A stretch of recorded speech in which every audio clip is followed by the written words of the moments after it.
The emergency alarm pierced through Mercy General Hospital at 3:47 a.m. Sarah Chen sprinted to where the trauma bay as Dr. Martinez's voice crackled over the intercom. Multi-vehicle collision on Highway 9, 7 critical incoming, ETA 4 minutes. She burst through the double doors, adrenaline surging as the trauma team assembled around her. Preparing and narrating this type of story took us long efforts and hard work, so if you are enjoying the story, please consider subscribing to our channel. Sarah's navy scrubs still bore a coffee stain from her rushed dinner break, and the fluorescent lights highlighted the exhaustion that had become her constant companion during these 12-hour shifts that somehow always stretched into 14. But right now, none of that mattered.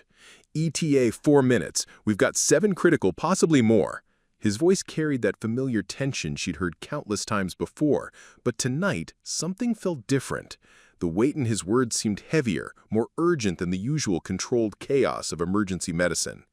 Sarah's hands moved with practiced efficiency, checking supplies, adjusting equipment, her mind already cataloging the procedures they'd need. Around her, the trauma team assembled like a well-rehearsed orchestra. Dr. Martinez, the emergency physician whose steady hands had guided them through countless crises, Jessica, the respiratory therapist whose calm demeanor belied her fierce competence, Marcus, the newest resident whose enthusiasm sometimes outpaced his experience, and Tom, the senior nurse whose 20 years of experience showed in every confident movement. The ambulance bay doors burst open, and the first stretcher rolled in. Sarah's breath caught in her throat when she recognized the uniform, navy blue with silver stripes, the distinctive patch of Metropolitan Emergency Services. These weren't just accident victims. They were the very people who answered calls like this every day. The irony wasn't lost on her as she looked down at the unconscious paramedic, a woman probably not much older than herself, whose face was pale beneath the oxygen mask. "This is Amy Rodriguez, 28, paramedic," the EMT rattled off as they transferred her to the trauma bed. She was in the lead ambulance when they got hit by a drunk driver at the intersection. Significant head trauma, possible internal bleeding, vitals are dropping fast. As more stretchers poured through the doors, Sarah realized the full scope of what had happened. An entire emergency response team, paramedics, EMTs, a fire captain, and 2 police officers who'd been first on the scene of the original accident had been struck while treating victims of a previous crash. The drunk driver had plowed through their emergency vehicles like they were toys, turning rescuers into victims in a matter of seconds. Sarah worked alongside Tom as they cut away Amy's uniform, revealing a deep gash along her abdomen that was bleeding more than it should. Her training kicked in automatically: apply pressure, establish IV access, monitor vitals. But her mind kept wandering to the woman beneath her hands. Amy wore a small silver cross necklace, and there was a photo tucked into her uniform pocket that somehow survived the impact. Sarah caught a glimpse of it as she worked. Amy with 2 young children, all 3 of them laughing on a beach somewhere, the kind of candid joy that made your heart ache. "Sarah, I need you on bed 3, Dr. Martinez called out. She reluctantly left Amy in Tom's capable hands and moved to the next patient, Dr. Robert Hayes, a man in his 50s, whose weathered face told stories of countless emergencies.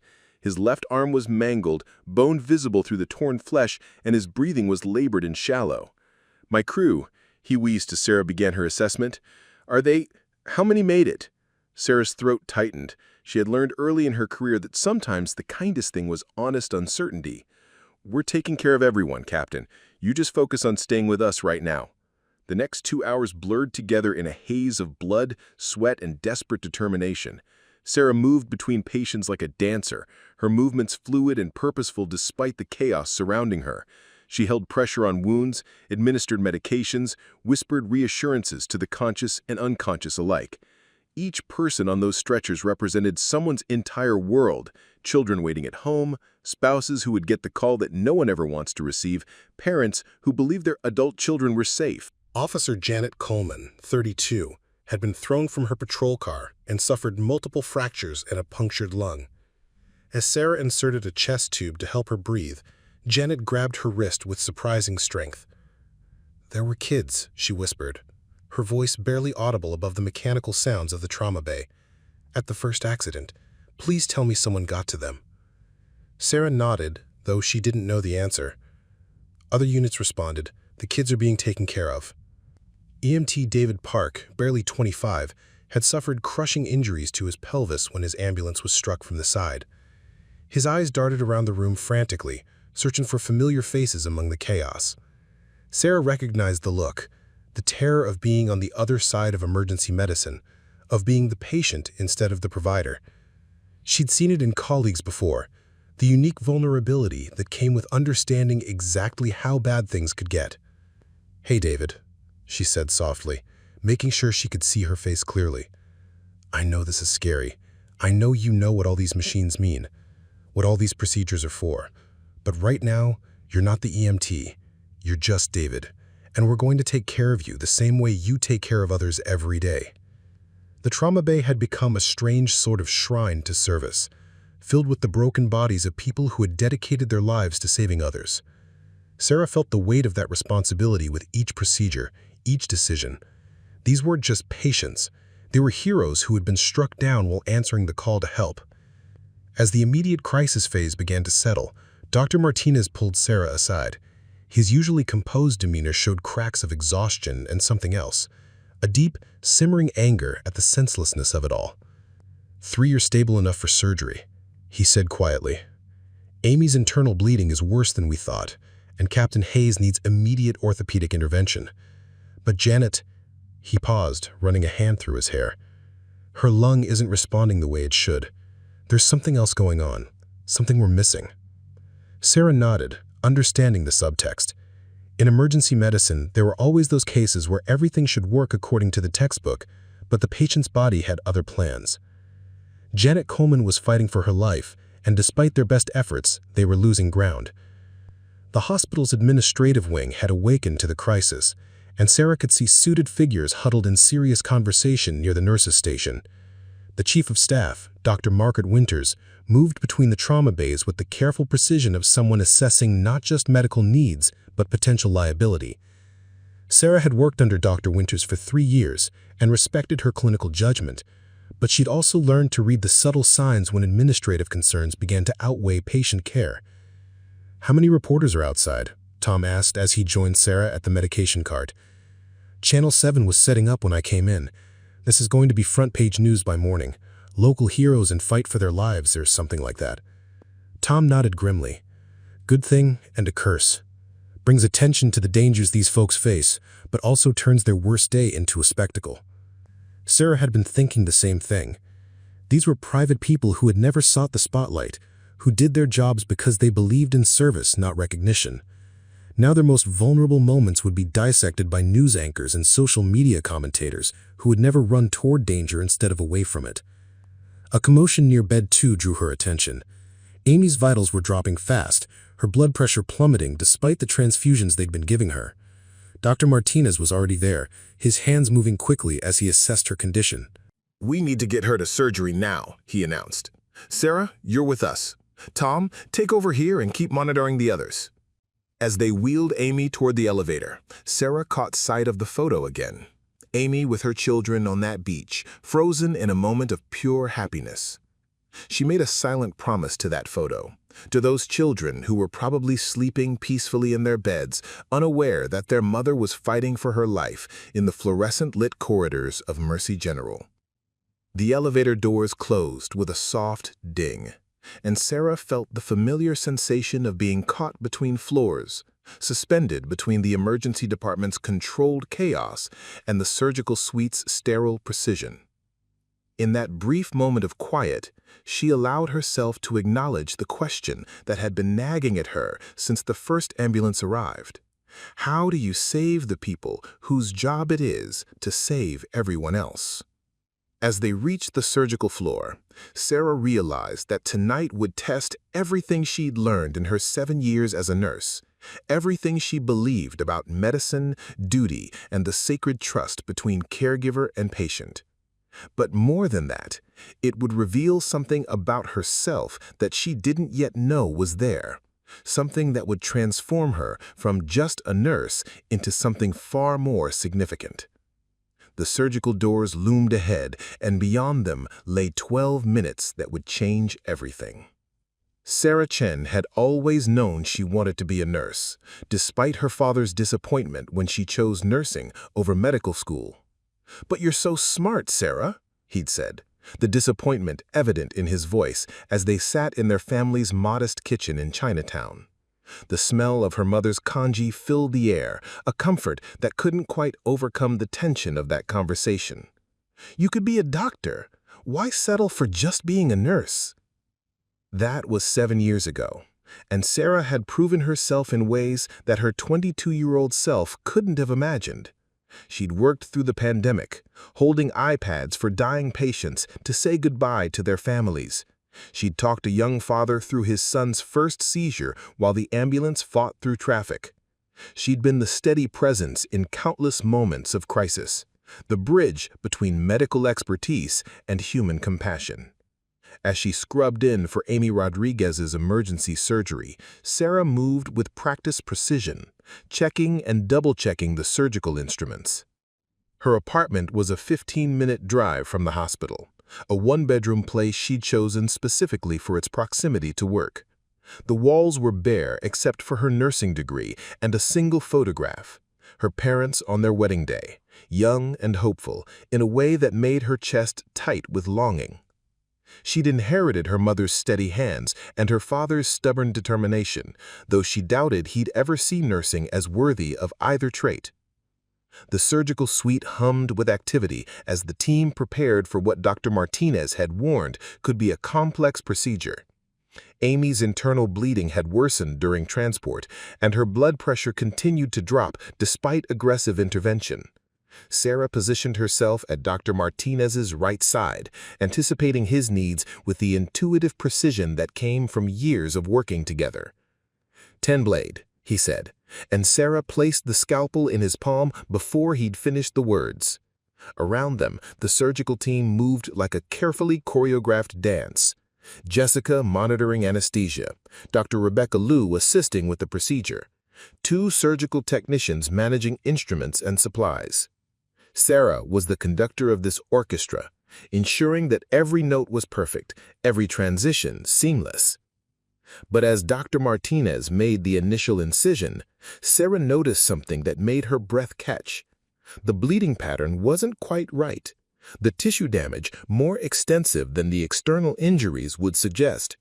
She'd seen enough trauma cases to recognize when something didn't fit the expected pattern.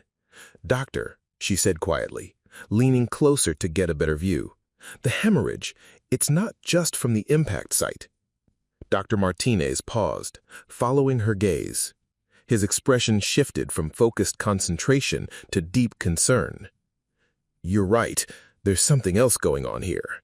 What they found changed everything.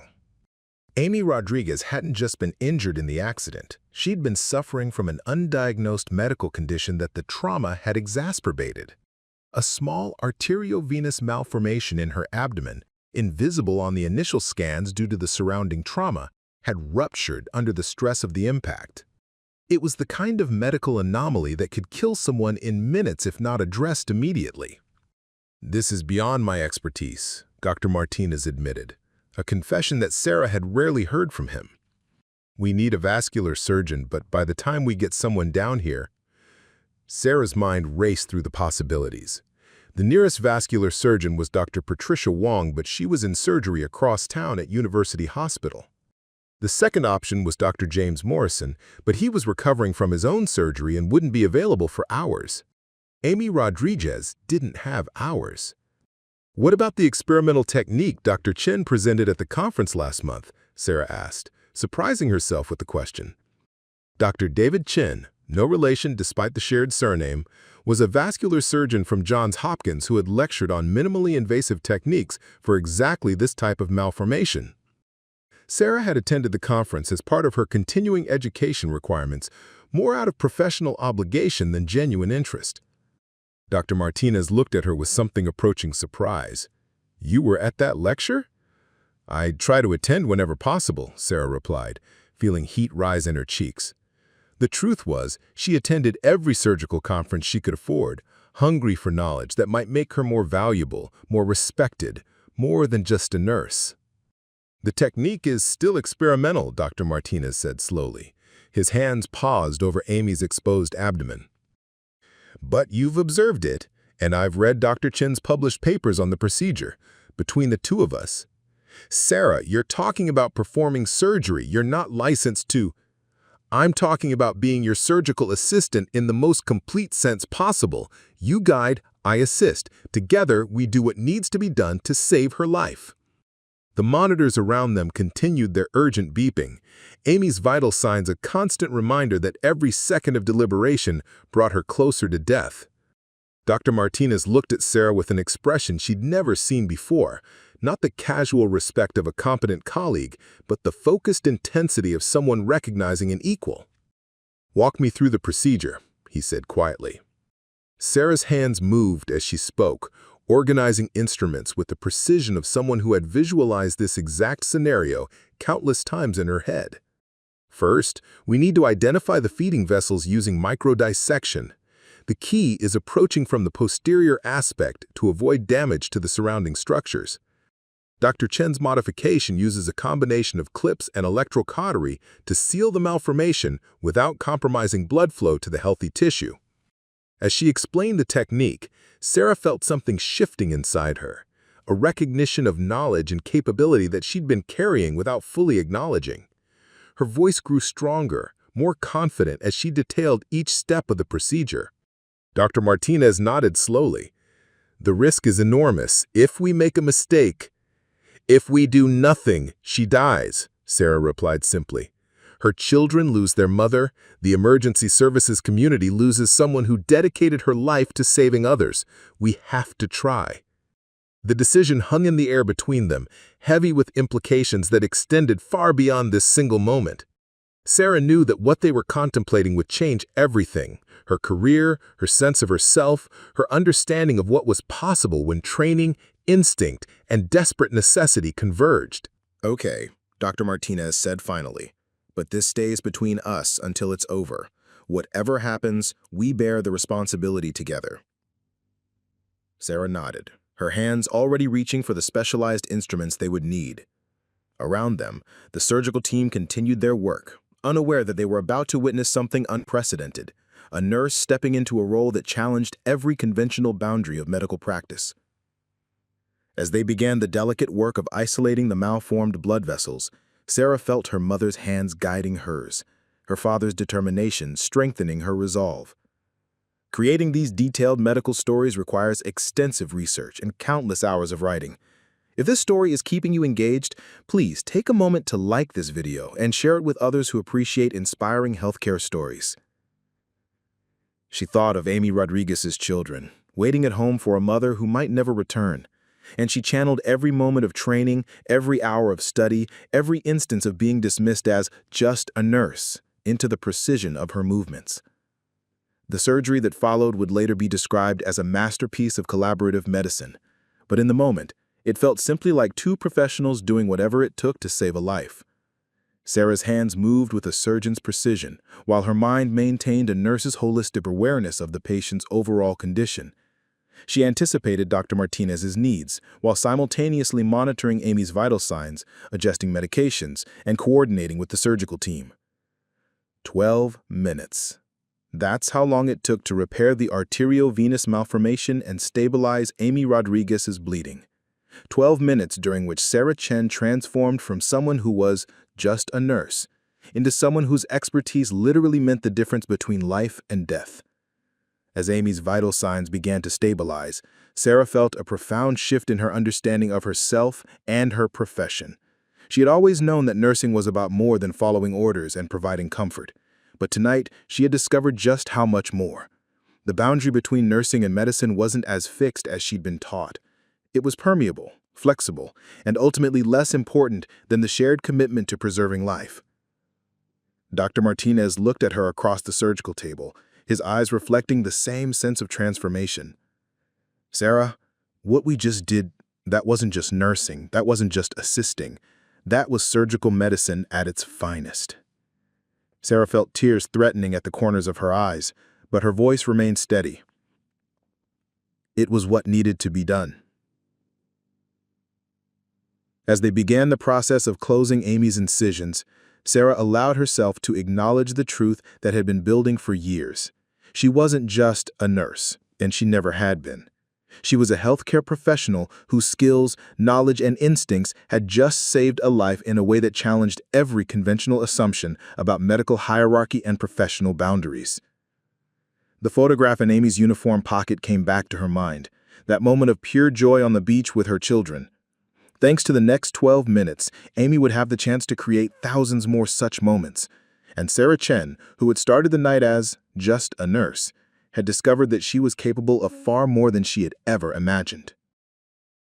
The aftermath of Amy Rodriguez's successful surgery rippled through Mercy General Hospital like a stone thrown into still water.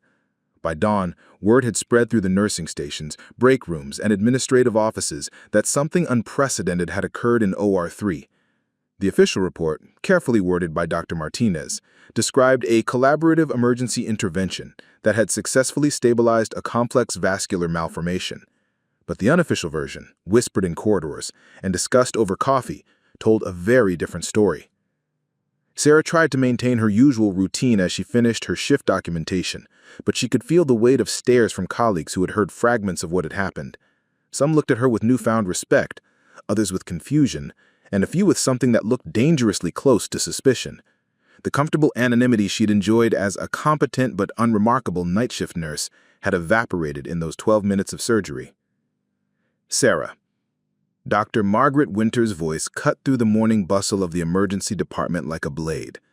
The chief of staff approached with measured steps, her expression unreadable behind wire-rimmed glasses. Sarah, I need to see you in my office now. The walk to the administrative wing felt longer than usual, each step echoing in the suddenly quiet corridors. Sarah had been in Dr. Winter's office before for routine matters, scheduling conflicts, continuing education requirements, the occasional commendation for exceptional patient care. But this felt different. The weight of the morning's events hung between them like a third presence. Dr. Winters closed the door with deliberate care and gestured for Sarah to sit in one of the leather chairs facing her desk. The office walls were lined with medical textbooks, framed degrees, and photographs of Dr. Winters with various medical luminaries. It was the kind of space designed to intimidate, to remind visitors of the established hierarchy of medical authority. I've been hearing some very interesting reports about what happened in OR 3 this morning, Dr. Winters began, settling into her chair with the measured precision of someone accustomed to wielding power. Dr. Martinez filed his surgical report, but I'm finding some of the details unusual. Sarah met her gaze steadily, drawing on the same composure that had carried her through the surgery. Amy Rodriguez is stable, her bleeding has been controlled, and her prognosis is good. That's not what I'm concerned about, Dr. Winters replied, leaning forward slightly. What concerns me is the methodology described in the report. The technique used isn't one that Dr. Martinez has performed before. In fact, according to his own notes, he credits much of the success to your extensive knowledge of experimental vascular procedures. The words hung in the air like an accusation. Sarah could see where this conversation was heading, could feel the institutional machinery beginning to turn against what had happened in that operating room. The same system that celebrated Dr. Martinez's surgical skill was preparing to question how a nurse could have contributed meaningfully to such a complex procedure. I assisted Dr. Martinez to the best of my ability. I used my training and experience to help save a patient's life. Your training? Dr. Winters repeated, consulting a file on her desk. Let's talk about that. You have a Bachelor of Science in Nursing from UC San Francisco, 7 years of experience in emergency and trauma nursing, and you've completed several continuing education programs in advanced cardiac life support and trauma nursing. Nowhere in your file do I see any surgical training, any certification in vascular procedures, or any indication that you're qualified to assist in the kind of complex surgery described in this report. Sarah felt her carefully maintained composure beginning to crack. Are you questioning whether Amy Rodriguez should have been saved? I'm questioning whether proper protocols were followed, Dr. Winters replied sharply. I'm questioning whether a nurse exceeded her scope of practice in a way that could expose this hospital to significant liability. And I'm questioning whether what happened in that operating room represents a dangerous precedent that could undermine the established standards of medical care. The door opened without a knock, and Dr. Martinez stepped into the office. His surgical scrubs had been replaced by khakis and a button-down shirt, but his face still bore the exhaustion of the night's events. Sarah felt a flash of relief at his presence, followed immediately by uncertainty about whose side he would take in this confrontation. "Margaret, I understand you wanted to discuss the Rodriguez case. I want to be very clear about what happened in that operating room." Dr. Winters leaned back in her chair, her expression expectant. "Please, I'd like to hear your version of events." "My version is exactly what I reported. We encountered a complex vascular malformation that required immediate intervention. Without that intervention, Miss Rodriguez would have died. Sarah Chen's knowledge of the appropriate surgical technique was instrumental in achieving a successful outcome." Carlos, you're describing a situation where a nurse effectively performed surgery, Dr. Winters said, using Dr. Martinez's first name in a way that suggested this conversation had moved into more personal territory. Do you understand the implications of that? I understand that a paramedic who has dedicated her life to saving others is alive because we did our jobs, Dr. Martinez replied, his voice rising slightly. I understand that her 2 children still have a mother because we used every resource available to us, including Sarah's expertise, to provide the best possible care. Dr. Winters turned her attention back to Sarah, her expression softening slightly but losing none of its authority. Miss Chen, I want you to understand that I'm not questioning your intentions or your dedication to patient care, but what you're describing, what both of you are describing, represents a significant deviation from established medical practice. Nurses don't perform surgery regardless of their knowledge or good intentions.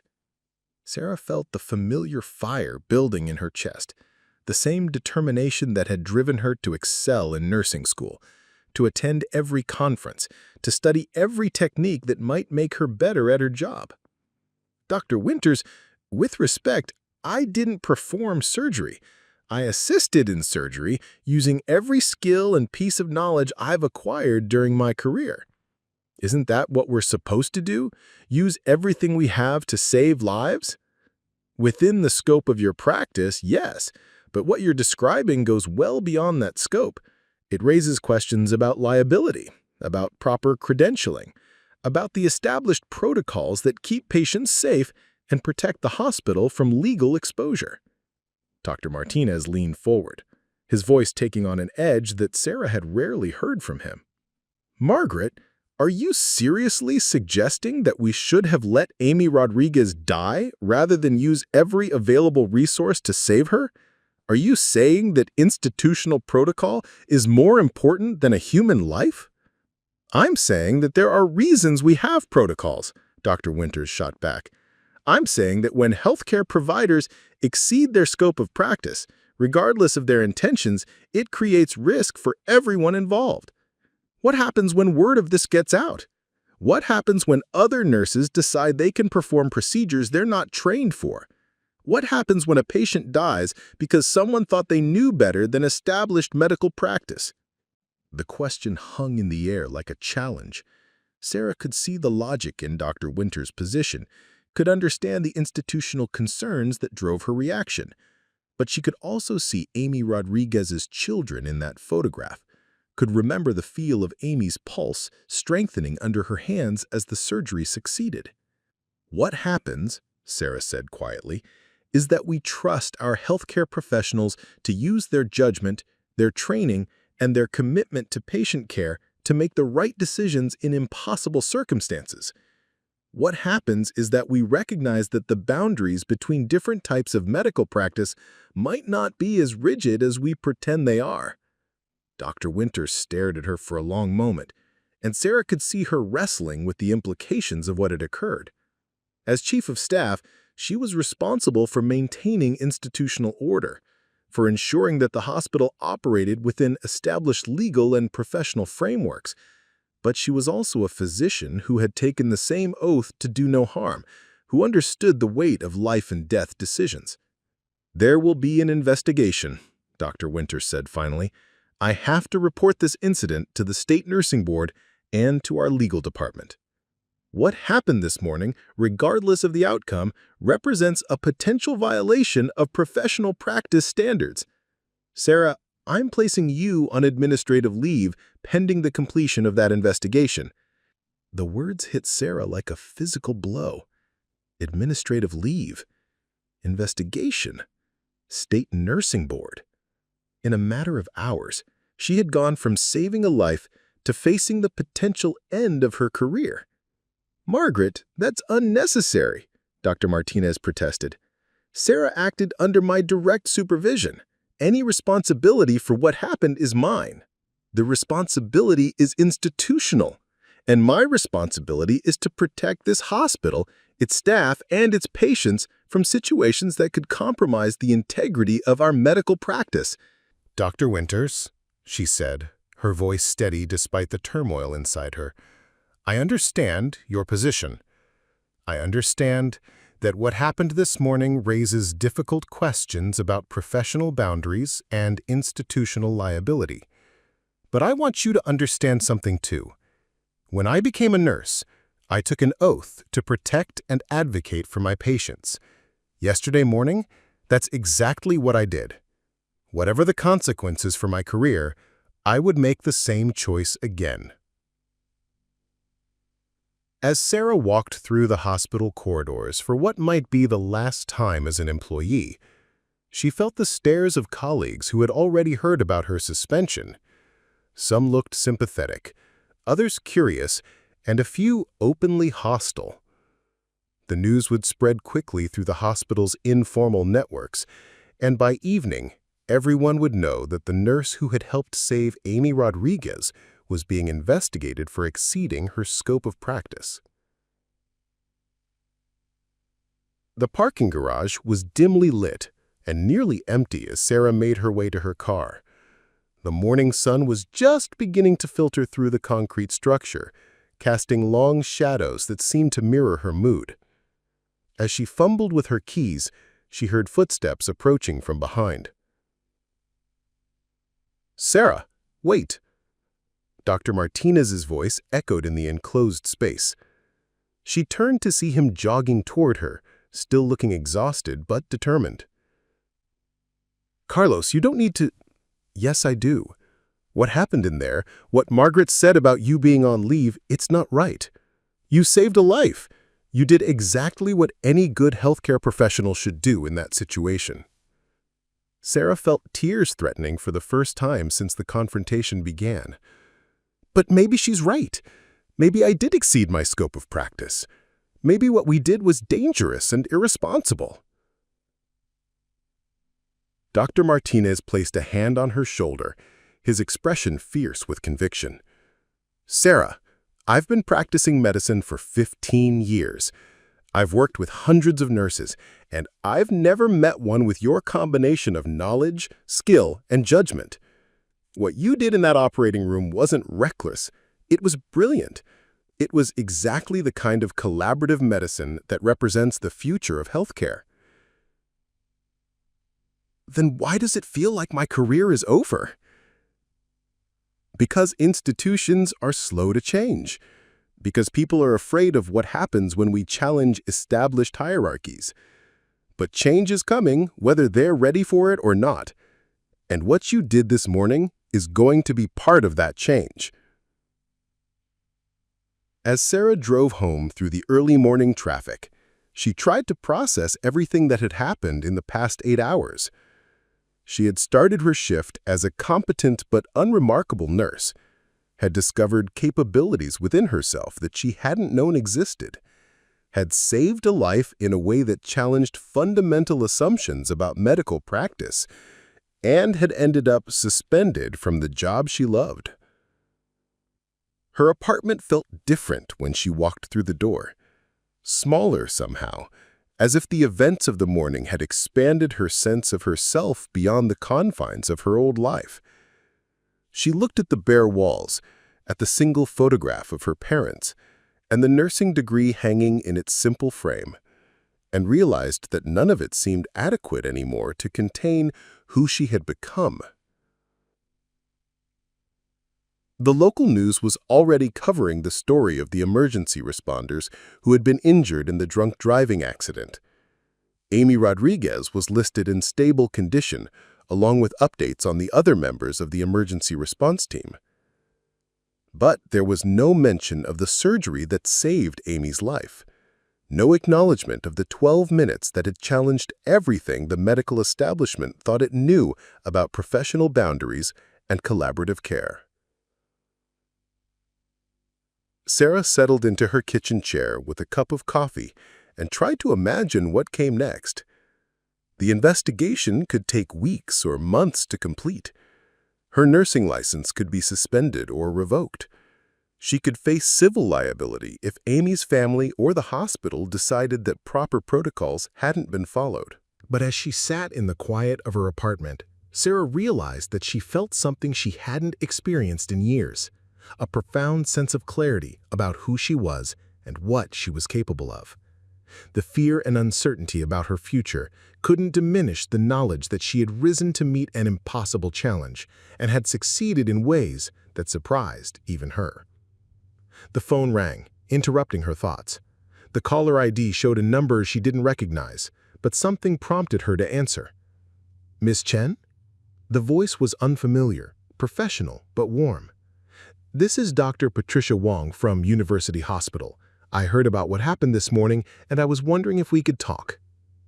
Dr. Patricia Wong's office at University Hospital was a study in controlled elegance, with floor-to-ceiling windows overlooking the city's medical district and walls lined with certificates, awards, and photographs documenting a distinguished career in vascular surgery.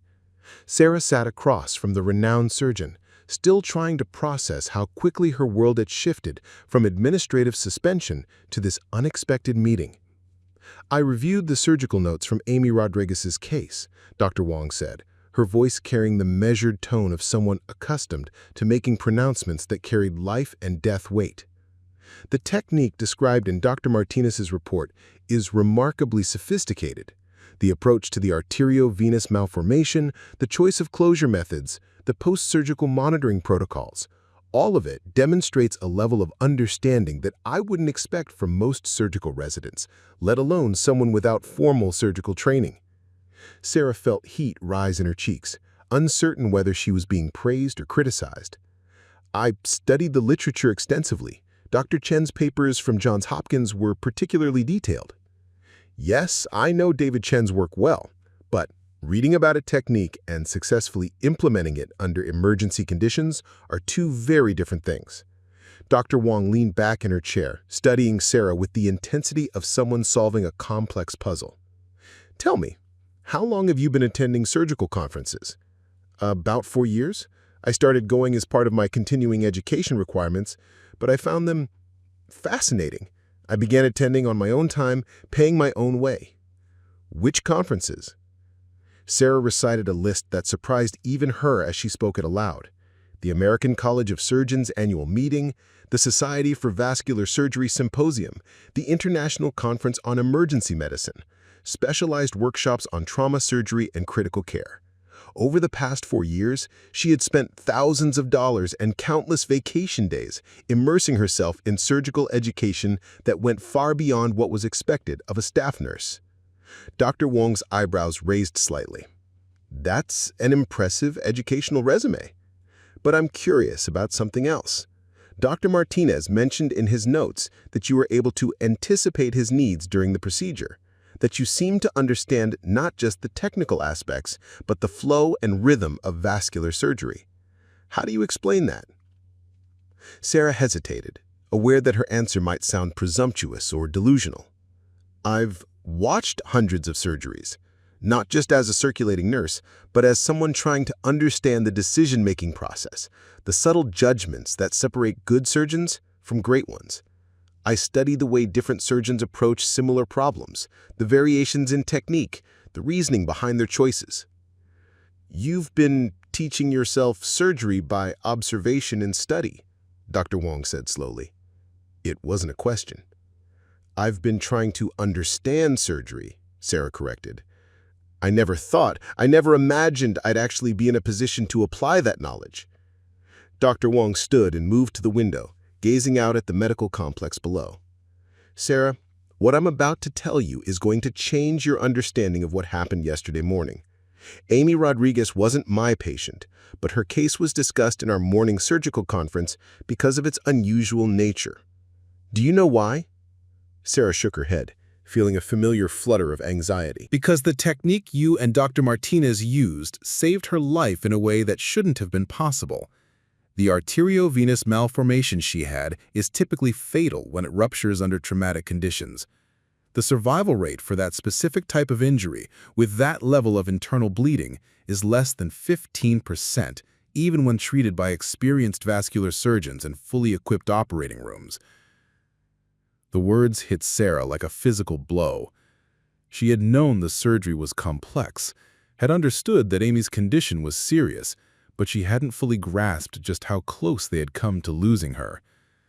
Moreover, Dr. Wong continued, turning back to face Sarah, the post-surgical analysis of Amy's condition revealed something that makes your intervention even more remarkable.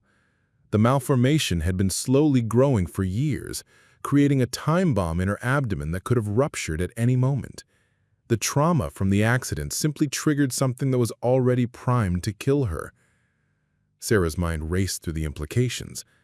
You're saying that even without the accident, Amy Rodriguez was living with a condition that could have claimed her life while she was treating a patient, while she was playing with her children, while she was sleeping in her own bed.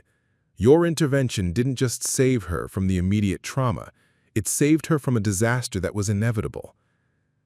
The revelation transformed Sarah's understanding of everything that had happened.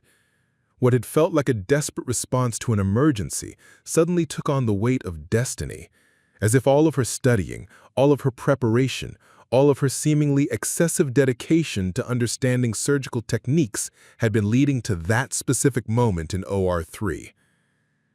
There's something else, Dr. Wong said, returning to her desk and pulling out a folder thick with documents. Your suspension from Mercy General has attracted attention beyond just the hospital administration.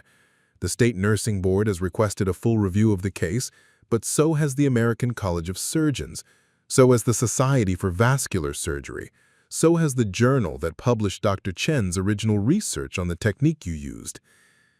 Sarah felt the world tilting around her. I don't understand. What you did yesterday morning represents something unprecedented in modern medicine. A nurse, working in collaboration with a physician, successfully performed a complex surgical procedure that saved a life under emergency conditions. It challenges fundamental assumptions about how we train healthcare providers, how we define professional competence, and how we structure collaborative care. A knock on the door interrupted their conversation. Dr. Wong's assistant entered with an expression of barely contained excitement. Dr. Wong, I'm sorry to interrupt, but there are several people here to see Miss Chen. Dr. Martinez from Mercy General, someone from the State Nursing Board, and— She paused, consulting her notes. Dr. David Chen from Johns Hopkins. He says he flew in specifically to meet with Miss Chen about her case.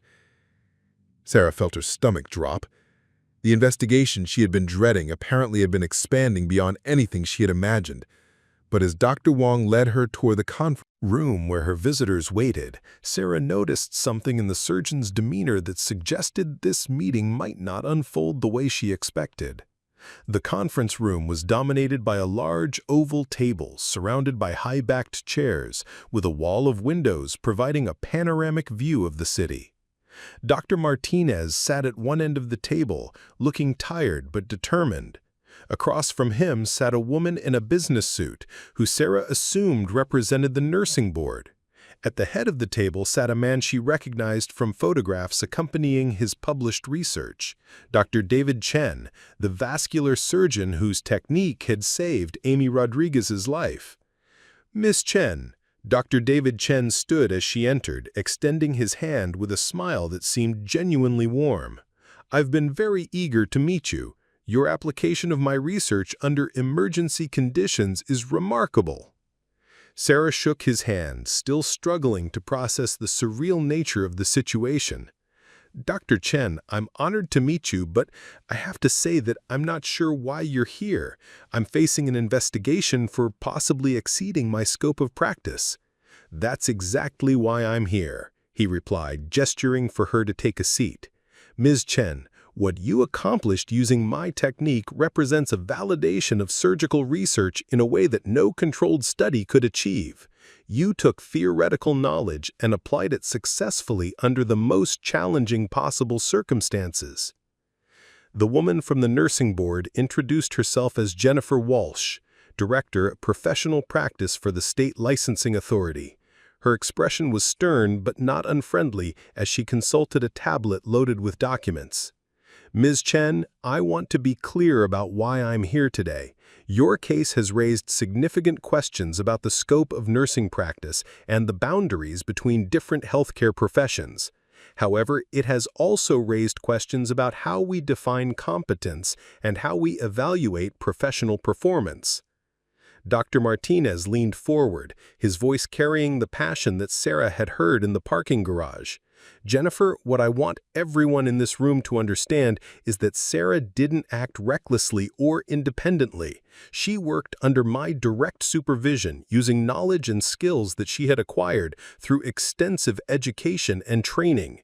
The result was a successful outcome that wouldn't have been possible without her contribution." "Dr. Martinez, I appreciate your support for Ms. Chen, but the issue isn't whether her actions were well-intentioned or even successful. The issue is whether they fell within the established scope of nursing practice, as defined by state regulations and professional standards." Dr. David Chen cleared his throat, commanding attention with the quiet authority of someone accustomed to being heard. "Ms. Chen, if I may, I think we're approaching this from the wrong direction. Instead of asking whether Ms. Chen's actions conformed to existing regulations, perhaps we should be asking whether existing regulations adequately reflect the realities of modern healthcare." He turned to address Sarah directly. "Ms. Chen, I've reviewed your educational background, your conference attendance, your self-directed study of surgical techniques. What you've accomplished represents a level of expertise that many surgical residents don't achieve after years of formal training. The question isn't whether you exceeded your scope of practice. The question is whether your scope of practice should be expanded to reflect your actual competence." Sarah felt tears threatening at the corners of her eyes. After years of being dismissed as just a nurse, after a night of suspension and investigation, she was sitting in a room where some of the most respected figures in medicine were discussing her expertise as if it were a valuable asset rather than a professional liability. "There's something else we need to discuss," Dr. Wong said, entering the conversation for the first time since the meeting began. "Amy Rodriguez has asked to speak with Sarah. She's awake, she's stable, and she wants to thank the people who saved her life." The walk to Amy's room felt like a pilgrimage. Sarah found herself flanked by the group from the conference room, all of them silent as they moved through the corridors of University Hospital, where Amy had been transferred for specialized post-surgical care. The weight of the past 24 hours seemed to compress into this single moment of reckoning. Amy Rodriguez looked smaller in the hospital bed than she had on the trauma table, but her eyes were alert and focused as the group entered her room. Two young children, the same ones from the photographs Sarah remembered, sat in chairs beside her bed, coloring quietly while their grandmother read a magazine nearby. "You must be Sarah," Amy said, her voice still weak but warm with gratitude. "Dr. Martinez told me what you did. He said that without your knowledge of that surgical technique, I wouldn't have made it through the night." Sarah approached the bed slowly, acutely aware of the children looking up at her with curious eyes. "I'm just glad you're okay. How are you feeling?" "Like I've been hit by a truck," Amy replied with a weak smile, which I guess I was. "But I'm alive, and my kids still have their mom, and that's because of what you and Dr. Martinez did for me." Amy's mother, who had been introduced as Maria Rodriguez, stood and took Sarah's hands in her own. "Mija, you saved my daughter's life. You saved my grandchildren's mother. I don't care what anyone says about rules or regulations or professional boundaries. You are a hero." The children, 7-year-old Elena and 5-year-old Miguel, approached Sarah with the fearless curiosity of youth. Elena held up a drawing she had been working on, a stick figure in scrubs with a stethoscope around her neck and a cape flowing behind her. "I drew you," Elena announced proudly. "Mama said you're a superhero nurse." Sarah knelt to Elena's level, accepting the drawing with hands that trembled slightly. "This is beautiful, Elena. But you know what? Your mama is the real superhero. She spends every day helping people who are hurt or scared, just like I do." As Sarah looked around the room, at Amy recovering in her hospital bed, at the children who still had their mother, and Maria Rodriguez, whose eyes shone with tears of gratitude, she realized that everything else faded into insignificance. The investigation, the professional boundaries, the administrative concerns about liability and scope of practice, all of it seemed suddenly trivial compared to this simple truth. A family was whole because she had done her job. Dr. David Chen stepped forward, his expression thoughtful as he observed the interaction. "Ms. Rodriguez, I'm Dr. Chen. I developed the surgical technique that was used to save your life. I want you to know that Sarah's application of that technique was flawless. She demonstrated a level of surgical understanding that honored the years of research that went into developing the procedure." Amy looked between Dr. Chen and Sarah, her expression shifting from gratitude to something approaching awe. "You mean Sarah isn't a surgeon? She's really a nurse?" "She's really a nurse," Dr. Martinez confirmed. "A nurse who happens to have an extraordinary understanding of surgical medicine." "Then what's all this talk about investigations and professional boundaries?" Maria Rodriguez interjected, her voice sharp with sudden anger. "My daughter is alive because this woman knew how to save her life. What kind of system punishes someone for that?" Miss Walsh from the nursing board stepped forward, her expression more thoughtful than it had been in the conference room. "Ms. Rodriguez, that's exactly the question we're trying to answer. What Ms. Chen did challenges some fundamental assumptions about how healthcare is structured and regulated. We're trying to figure out how to move forward in a way that recognizes her competence while maintaining appropriate professional standards." As the group prepared to leave Amy's room, Dr. David Chen pulled Sarah aside for a private conversation. His expression was intense, focused, as if he were working through a complex problem in real time. "Sarah, I want to offer you something," he said quietly. "Johns Hopkins is developing a new program for advanced nursing practice with a surgical specialization. It's designed for nurses who have demonstrated exceptional aptitude for surgical medicine. The program would provide formal training and certification for exactly the kind of collaborative surgical practice you demonstrated yesterday." Sarah felt her world shifting again, the possibilities expanding beyond anything she had imagined when she woke up that morning. "Dr. Chen, I don't know what to say." "Say you'll consider it," he replied. "What you did yesterday morning proves that the boundaries between nursing and surgery aren't as fixed as we've pretended they are. You could be part of defining what the future of collaborative medicine looks like." As Sarah walked back through the hospital corridors, surrounded by medical professionals who had come to see her not as a rule breaker, but as a pioneer, she felt the weight of transformation settling over her like a new skin. The woman who had started her shift 24 hours earlier as just a nurse was gone, replaced by someone whose very existence challenged the medical establishment to expand its understanding of what was possible. The investigation would continue, but its tone had fundamentally changed. Instead of asking whether Sarah had violated professional standards, The questions now focused on how those standards should evolve to accommodate the realities of modern healthcare. Instead of defending her actions, Sarah found herself at the center of a conversation about the future of medical practice. But perhaps most importantly, Amy Rodriguez was alive. Her children still had their mother, and a family had been preserved because knowledge, skill, and courage had converged in a moment of desperate need. Whatever came next, that truth would remain unchanged, a foundation upon which everything else could be built. 3 months later, Sarah was invited to speak at medical conferences across the country. When I walked into Mercy General Hospital for my shift on March 15th, I thought I understood the boundaries of my profession. I knew what nurses were supposed to do, what we were qualified to do, and what was considered beyond our scope of practice. By the end of that shift, I discovered that those boundaries were far more flexible than anyone had taught me to believe. The audience, a mix of nurses, physicians, hospital administrators, and healthcare policy experts, listened with rapt attention. Sarah's case had become a focal point for discussions about the future of healthcare delivery, collaborative practice models, and the evolving roles of different medical professionals. What had started as a potential disciplinary action had transformed into a catalyst for systemic change. Dr. Patricia Wong sat in the front row, having introduced Sarah as a pioneer in collaborative surgical practice whose work has forced the medical establishment to reconsider fundamental assumptions about professional competence and institutional hierarchy. The investigation by the State Nursing Board had concluded 2 weeks earlier with a recommendation for new guidelines that would allow specially trained nurses to participate in surgical procedures under physician supervision. Sarah's case had become the template for what those guidelines might look like. The night I helped save Amy Rodriguez's life, I learned something crucial about the nature of medical expertise.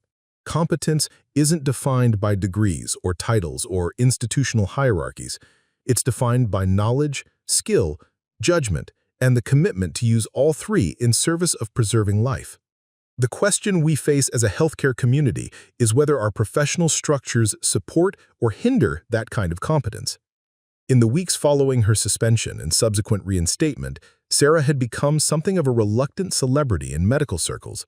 Her story had been featured in the New England Journal of Medicine, Modern Healthcare Magazine, and Nursing Spectrum. Medical schools were inviting her to speak about collaborative practice models. Hospitals were consulting with her about expanding nursing roles in surgical settings. The woman who had once been dismissed as just a nurse was now being sought out as an expert on the future of healthcare delivery. But perhaps most importantly, Amy Rodriguez was alive. Her children still had their mother, and a family had been preserved because knowledge, skill, and courage had converged in a moment of desperate need. Whatever came next, that truth would remain unchanged, a foundation upon which everything else could be built. The ceremony presenting that award had taken place at the same hospital where Amy Rodriguez had been treated, with Amy herself presenting the honor. Amy had returned to work as a paramedic just 2 months after her surgery, cleared for full duty with no restrictions. The malformation that could have killed her at any moment had been completely eliminated, and her prognosis was excellent. "I've been asked many times whether I regret what happened that night," Sarah told the conference audience, "whether I would make the same choice again, knowing the controversy it would generate. The answer is simple. Absolutely. Because at the end of the day, our profession isn't about protecting institutional boundaries or maintaining comfortable hierarchies. It's about preserving life, alleviating suffering, and doing everything within our power to help our patients heal." The response from the audience was enthusiastic, but Sarah could see the complexity of reactions in the faces before her. Some attendees nodded in vigorous agreement, clearly viewing her as a champion of nursing empowerment. Others looked thoughtful but concerned, wrestling with the implications of expanded nursing roles for their own practice environments. A few appeared skeptical, representing the voices within the medical establishment who worried that loosening professional boundaries could compromise patients' safety. During the question-and-answer session that followed, Dr. Margaret Winters rose from her seat near the back of the auditorium. Sarah felt a familiar flutter of anxiety as she recognized her former chief of staff, the woman who had suspended her just 3 months earlier. Their relationship had evolved significantly since that confrontational morning in Dr. Winters' office, but traces of tension remained. "Miss Chen," Dr. Winters began, her voice carrying the same authority that had once intimidated Sarah, "you've spoken eloquently about the benefits of expanded nursing roles in surgical settings, but I wonder if you could address the concerns that many hospital administrators have about liability, training standards, and quality assurance when traditional professional boundaries are challenged." Sarah took a deep breath, recognizing this as both a legitimate question and a test of how much she had grown since that morning when she had sat across from Dr. Winters feeling defensive and uncertain. "Dr. Winters, those are absolutely valid concerns, and they deserve serious consideration," Sarah replied. "What I've learned over the past 3 months is that expanding nursing roles doesn't mean abandoning professional standards. It means evolving those standards to reflect the realities of modern healthcare. The program being developed at Johns Hopkins, for example, includes rigorous training requirements, competency evaluations, and ongoing supervision protocols that actually exceed the standards applied to many traditional surgical residents." She paused, gathering her thoughts before continuing. "As for liability concerns, what we've discovered is that collaborative surgical practice, when properly structured and supervised, actually reduces risk rather than increasing it. The combination of nursing's holistic patient focus with surgical technical expertise creates a level of comprehensive care that benefits everyone involved." Dr. Winters nodded slowly, and she could see something like approval in her expression. Their relationship would never be simple, but it had evolved from antagonistic to respectfully complex. The most moving moment of the conference came during Sarah's final remarks, when she was joined on stage by Amy Rodriguez, who had traveled from her home to speak about her experience as a patient whose life had been saved by collaborative surgical practice. "When I woke up in the hospital and learned what had happened," Amy told the audience, "my first thought wasn't about professional boundaries or scope of practice regulations. My first thought was that I was alive to see my children again because 2 healthcare professionals had put my life ahead of their own institutional concerns. That's the kind of medicine I want to practice, and it's the kind of medicine I want my family to receive." Amy's presence transformed the academic discussion into something more personal and immediate. Professional policies that could seem abstract in conference rooms and committee meetings. Her children, now 8 and 6, had submitted drawings to be displayed at the conference. Pictures of their mother as a superhero paramedic saved by a superhero nurse in the boundless imagination of childhood, where professional titles mattered less than the fundamental act of one person helping another. Following the conference, Sarah returned to San Francisco to begin the next phase of her transformed career. Johns Hopkins had formally offered her a position in their new Advanced Nursing Practice in Surgical Medicine program, a pioneering initiative that would train nurses to participate in surgical procedures as full collaborative partners with physicians. The program represented everything Sarah had unknowingly been preparing for during those years of conference attendance and independent study. But before accepting that offer, Sarah had made another decision that surprised even her. She had requested a meeting with the leadership of Mercy General Hospital to discuss the possibility of establishing a similar program locally. The hospital where she had been suspended for exceeding her scope of practice was now being asked to consider her as a leader in developing expanded nursing roles. The meeting took place in the same conference room where her administrative suspension had been announced, but the atmosphere was entirely different. Dr. Winters was present, along with the hospital's chief nursing officer, the director of surgical services, and 2 members of the board of directors. Instead of facing an interrogation about her professional conduct, Sarah found herself presenting a proposal for institutional innovation. "What I'm suggesting," Sarah explained, using a presentation she had developed over weeks of careful preparation, "is that Mercy General has an opportunity to become a leader in collaborative surgical practice. We can establish the training protocols, develop the supervision standards, and create the quality assurance measures that other hospitals will eventually adopt." The proposal included detailed curricula for nurse training, competency evaluation protocols, patient safety measures, and legal frameworks for expanded practice. Sarah had consulted with medical educators, healthcare attorneys, and insurance experts to address every concern that had been raised during her investigation. Dr. Winters leaned back in her chair, studying the presentation materials with the careful attention she gave to any significant institutional decision. Sarah, 3 months ago, I suspended you for what I considered a dangerous deviation from established practice standards. Now you're asking me to institutionalize that same deviation. Help me understand how your thinking has evolved. Dr. Winters, 3 months ago, you were right to be concerned about what happened in OR3.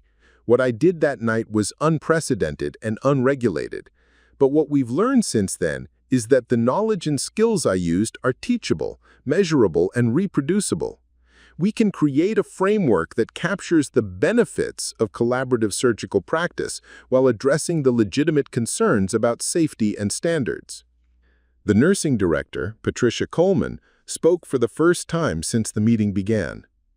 Sarah, I have to ask, if we implement this program, if we train nurses to participate in surgical procedures, what happens to the traditional role of nursing? Are we fundamentally changing what it means to be a nurse? It was a question Sarah had wrestled with extensively since her experience with Amy Rodriguez. The answer had crystallized during her conference presentation, but saying it out loud to her former colleagues felt like a moment of profound professional commitment. Patricia, I think we're not changing what it means to be a nurse, we're expanding it. Nursing has always been about holistic patient care, about bridging the gap between medical expertise and human compassion. What happened in OR3 was the ultimate expression of that bridging role. I didn't stop being a nurse when I helped with that surgery. I became more of a nurse than I had ever been before. The board members exchanged glances, and Sarah could see them weighing the potential benefits against the institutional risks. Mercy General had the opportunity to become a pioneer in healthcare delivery, but it also faced the possibility of regulatory scrutiny, legal challenges, and professional criticism. Finally, Dr. Winters spoke. Sarah, if we agree to move forward with this proposal, I want you to understand that you would be taking on enormous responsibility. You would be the face of this program, the person who would have to defend its principles and prove its value. Are you prepared for that level of professional exposure?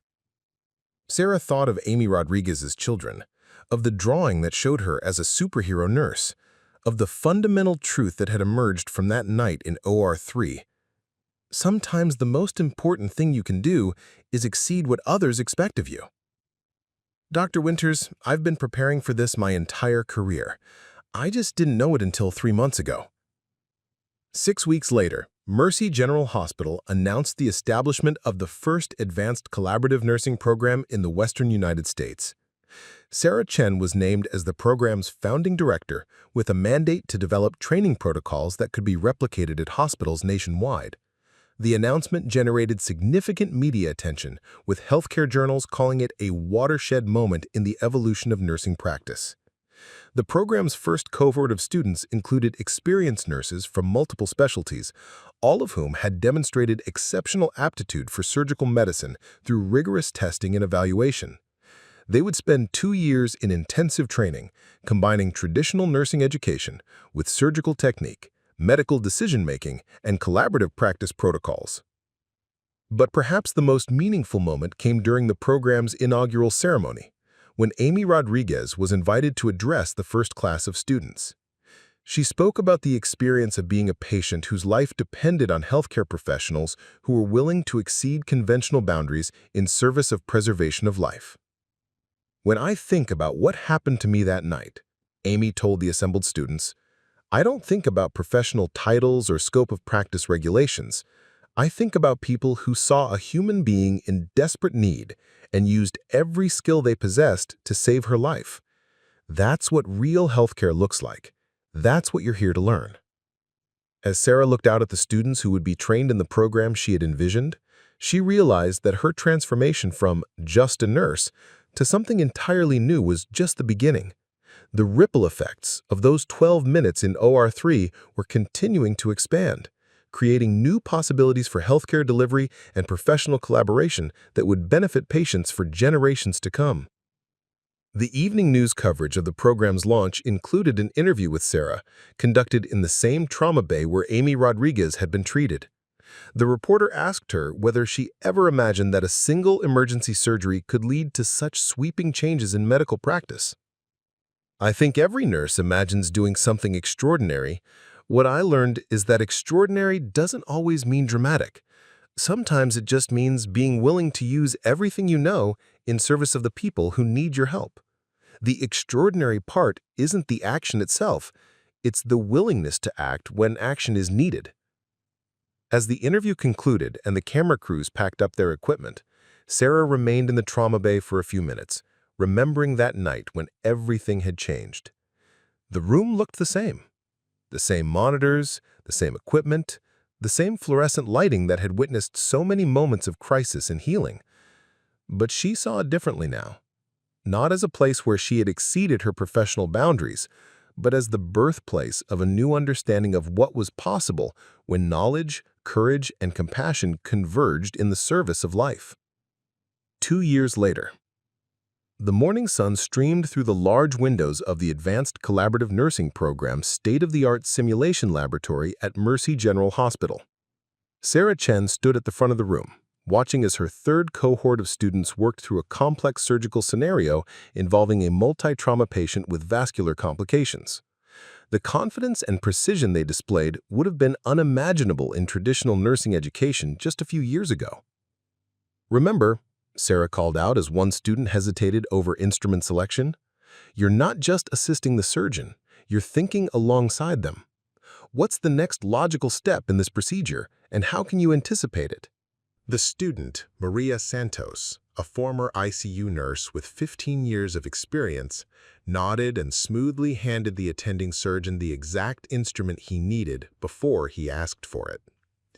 The synthesis of nursing intuition and surgical precision that had once seemed impossible was now being systematically taught and successfully learned.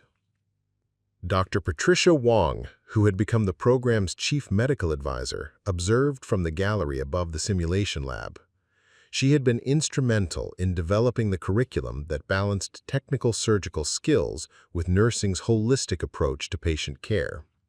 The early graduates of the program were already demonstrating outcomes that exceeded traditional surgical teams in both technical proficiency and patient satisfaction.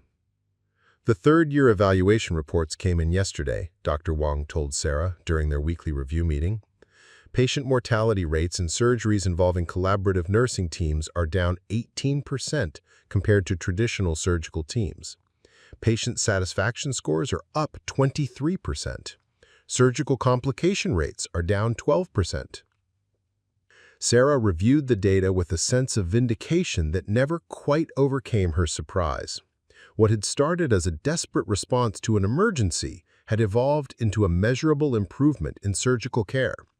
The program now had a waiting list of hospitals requesting consultation on implementing similar initiatives. "The most interesting finding," Dr. Wong continued, "is the impact on surgeon performance.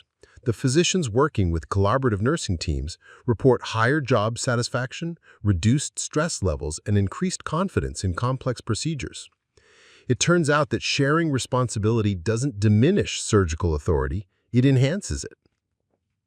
The phone on Sarah's desk buzzed with an incoming call. The display showed a number from Johns Hopkins, and Sarah immediately recognized the voice of Dr. David Chen, whose initial technique had saved Amy Rodriguez's life and launched this entire transformation. "Sarah, I hope you're sitting down," Dr. Chen said, his voice carrying barely contained excitement. "The American College of Surgeons just announced their annual Innovation Awards.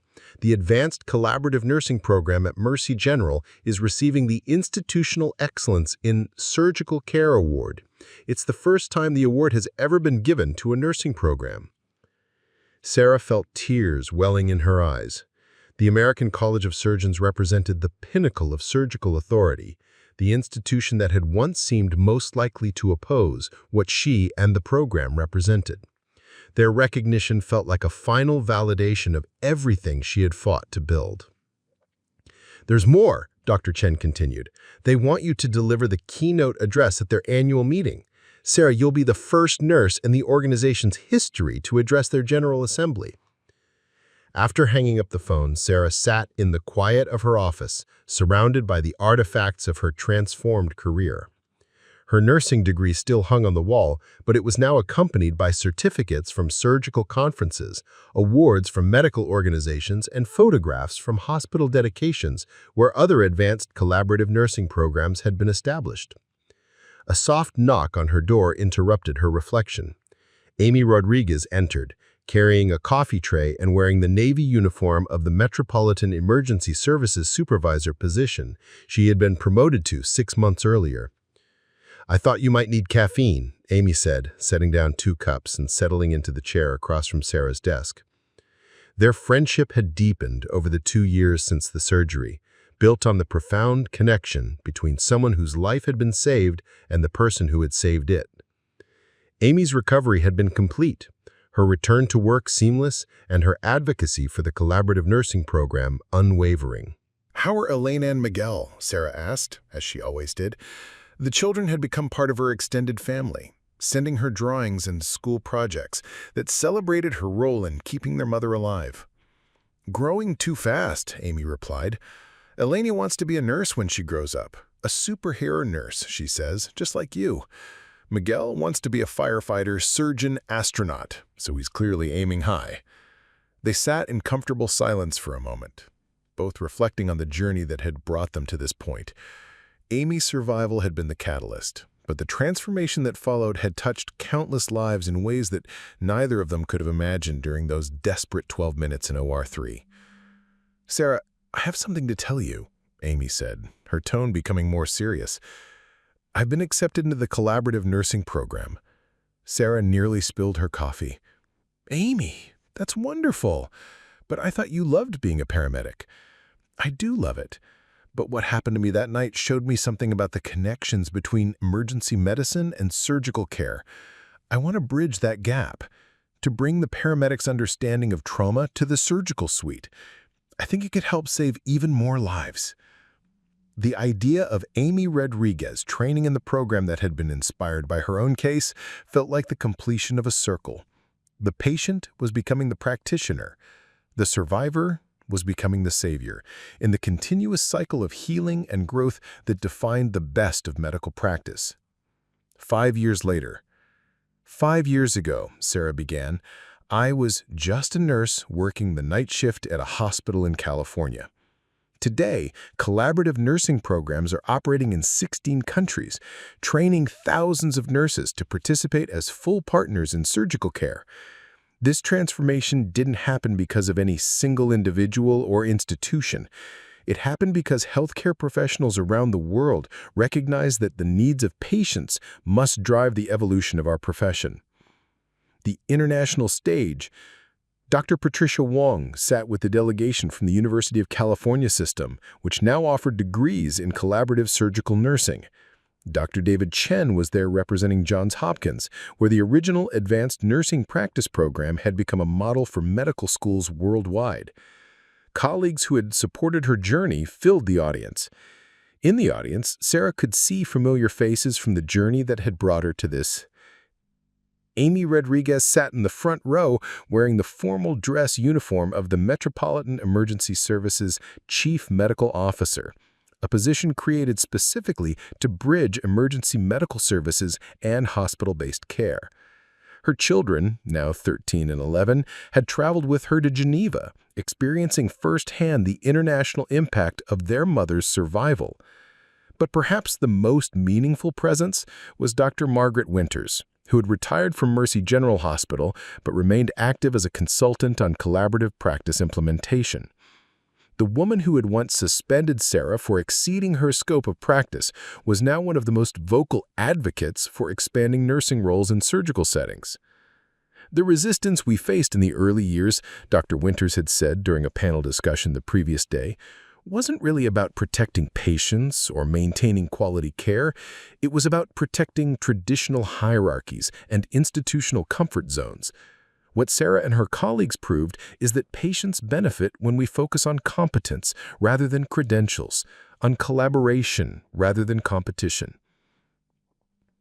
During the conference's final session, Sarah was presented with the International Nursing Excellence Award, recognizing her role in transforming global healthcare delivery. As she accepted the award, she thought about the journey that had brought her from that night in OR3. During the conference's final session, Sarah was presented with the International Nursing Excellence Award, recognizing her role in transforming global healthcare delivery. As she accepted the award, she thought about the journey that had brought her from that night in OR3 to this international stage, from being dismissed as just a nurse to being recognized as a pioneer who had fundamentally changed how the world understood collaborative healthcare. "This award doesn't belong to me alone," Sarah said, her voice carrying clearly through the packed auditorium. "It belongs to every nurse who has ever been told they were just anything, every healthcare professional who has chosen patient care over professional politics, and every person who has had the courage to exceed what others expected of them." She paused, looking out at the sea of faces representing the global healthcare community. 5 years ago, I learned that the phrase, "just a nurse," is one of the most dangerous misconceptions in modern medicine. It suggests that nursing is somehow lesser, that caring for patients is secondary to treating diseases, that compassion is less valuable than technical skill. What we've proven through collaborative practice is that the best healthcare happens when we combine all of these elements: technical expertise, holistic care, and the courage to act when action is needed. The applause was thunderous, but Sarah held up her hand to continue. She had one more story to tell, one that would bring the entire journey full circle. 2 weeks ago, I received a letter from a young woman named Dr. Elena Rodriguez. Some of you might recognize that name. Elena is the daughter of Amy Rodriguez, the paramedic whose life was saved during that transformative surgery 5 years ago. Elena just graduated from medical school, where she specialized in emergency medicine with a focus on collaborative care. In her letter, she wrote, "Thank you for saving my mother's life. But more than that, thank you for showing me that the most important thing any healthcare professional can do is refuse to accept limitations when lives are at stake." Sarah's voice cracked slightly as she continued. Elena Rodriguez represents the future we're building, a generation of healthcare professionals who see collaboration as strength, who view professional boundaries as guidelines rather than barriers, and who understand that the title "just a nurse" or "just a doctor" or "just a paramedic" is meaningless compared to the fundamental commitment to preserve and protect human life. As Sarah concluded her acceptance speech, delegates surrounded her to discuss implementation in their own countries. But in the quiet moments between official meetings, Sarah found herself in conversation with the people who had made this transformation possible. Dr. Patricia Wong shared updates on the latest research showing improved patient outcomes in collaborative surgical settings. Dr. David Chen discussed new techniques being developed specifically for nurse-physician surgical teams. Amy Rodriguez talked about the emergency services protocols she was developing to better prepare paramedics for collaborative hospital care. Dr. Margaret Winters, now in her 70s but still sharp as ever, pulled Sarah aside for a private conversation as the conference concluded. "Sarah, I need to tell you something I've never said before," Dr. Winters began, her usual authoritative demeanor softened by genuine emotion. "The morning I suspended you from Mercy General was one of the most difficult decisions of my administrative career, not because I thought you were wrong, but because I was terrified that you were right." Sarah looked at her former chief of staff with surprise. "What do you mean?" "I mean that I could see the future you represented, and it scared me. For 40 years, I had worked within a medical system built on rigid hierarchies and clearly defined roles. The idea that a nurse could perform surgery, that professional boundaries could be fluid, that competence mattered more than credentials, it threatened everything I thought I understood about how healthcare should work. She paused, gazing out the window at the Swiss countryside. What I've learned over these past 5 years is that evolution in medicine isn't something to fear, it's something to embrace. The patients we serve deserve healthcare professionals who are willing to grow, to change, to exceed what anyone expects of them. You taught me that. Their conversation was interrupted by Elena Rodriguez, now a confident young woman of 18 who approached with the same determined expression that Sarah remembered from her mother. Miss Chen, Elena said, I wanted to thank you personally before we leave Geneva. Not just for saving my mother's life, but for showing me what's possible when someone refuses to accept limitations. Sarah smiled, seeing in Elena the future of healthcare, a generation that would grow up understanding collaboration as the norm rather than the exception. Elena, your mother was the hero long before I met her. She spent her career running toward danger to help others. What happened that night was just one example of healthcare professionals doing what we're supposed to do, whatever it takes to save lives. I know, Elena replied, but what you did was different. You didn't just save one life. You changed how the world thinks about saving lives. That's the kind of nurse I want to be, the kind of doctor I'm going to become. As the conference attendees began to disperse, returning to their home countries with plans to implement collaborative nursing programs, Sarah found herself walking through the quiet streets of Geneva with Amy Rodriguez. They had made this walk a tradition during their travels together, taking time to process the magnitude of change that had grown from that single night in OR 3. Do you ever wonder what would have happened if we hadn't been working that night? Amy asked as they strolled along the lakeshore. If I had been injured on a different shift, with a different nurse, at a different hospital? Sarah considered the question, one that had occurred to her countless times over the years. I think someone else would have found a way to save you, she said finally. Maybe not the same way, but healthcare professionals find ways to save lives. That's what we do. What I think is unique about our situation is that it happened at exactly the right moment with exactly the right people to create change that was already waiting to happen. Amy nodded thoughtfully. The world was ready for collaborative nursing practice. It just needed an example to prove it was possible. And it needed someone brave enough to be that example, Sarah replied. The truth is, Amy, you were already pushing boundaries as a paramedic. You were already demonstrating that emergency medical professionals could do more than anyone expected. What happened to you just gave the rest of us permission to follow your lead. They walked in comfortable silence for many minutes, both reflecting on the journey that had brought them from a trauma bay in California to an international stage in Switzerland.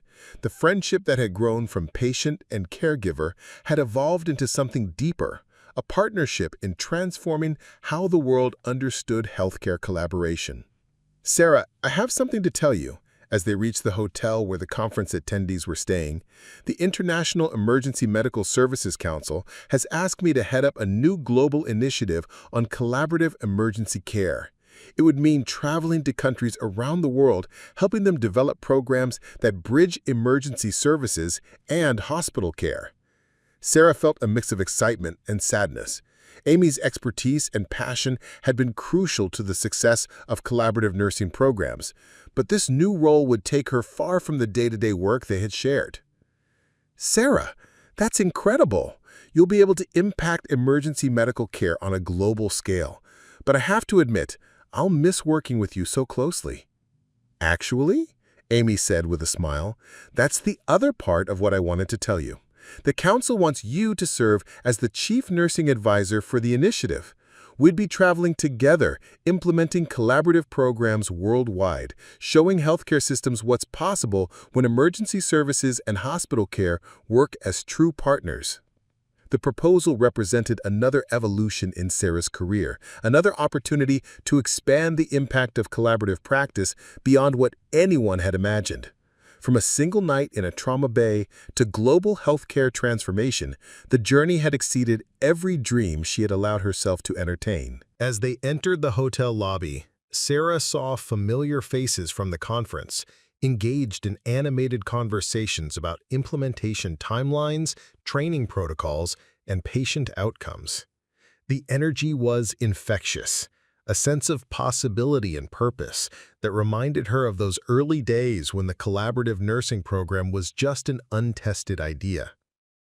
"Do you remember what you said to me in the hospital right after the surgery?" Amy asked as they waited for the elevator. Sarah searched her memory. Those hours after the surgery had been a blur of exhaustion, relief, and growing awareness that something significant had occurred. "You said that every nurse imagines doing something extraordinary, but extraordinary doesn't always mean dramatic. Sometimes it just means being willing to use everything you know to help someone who needs it." "I remember that," Sarah said. "What I've realized over these 5 years is that you were wrong about one thing," Amy continued as the elevator doors opened. "What you did that night wasn't just extraordinary for a nurse, it was extraordinary for any healthcare professional. The willingness to exceed limitations, to challenge assumptions, to put patient care above professional politics. That's what real healthcare looks like, regardless of titles or degrees." As Sarah returned to her room, she stood at the window looking out at the lights of Geneva, thinking about the path that had brought her to this moment. Somewhere in the world, there were nurses attending their first collaborative practice training sessions, discovering capabilities they hadn't known they possessed. There were surgeons learning to value nursing perspectives as essential rather than supplementary. There were patients receiving care that exceeded what any single professional could provide alone. The phrase "just a nurse" had become obsolete, replaced by recognition that excellence in healthcare came from collaboration, continuous learning, and the courage to act when action was needed. The transformation that had begun with 12 minutes in an operating room had grown into a global movement that was fundamentally changing how the world understood medical care. But perhaps most importantly, Amy Rodriguez was alive and thriving. Her children were growing up in a world where their mother's survival had contributed to saving countless other lives, and the emergency medical community had gained a new understanding of what was possible when professional boundaries became bridges rather than barriers. Sarah Chen had started her career as someone who was supposedly just a nurse. She had become something far more significant, a catalyst for change, a bridge between professions, and a living example of what healthcare could accomplish when competence and compassion work together without artificial limitations. The future stretched ahead, full of new challenges and opportunities to expand collaborative practice even further. But tonight, Sarah allowed herself a moment of quiet satisfaction, knowing that the work she had started in a trauma bay in California was now improving patient care in hospitals around the world. She was no longer just a nurse. She was exactly what she had always been, a healthcare professional committed to using every skill, every piece of knowledge, and every moment of courage to preserve and protect human life. The world had simply finally recognized what she had always known, that commitment had no professional boundaries, only the limits we choose to accept.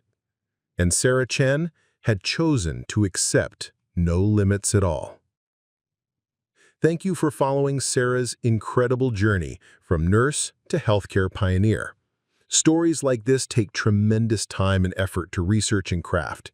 If you enjoyed this inspiring tale, please hit the like button, share it with friends who love medical stories, and subscribe to our channel for more amazing healthcare narratives that showcase the extraordinary people who dedicate their lives to saving others.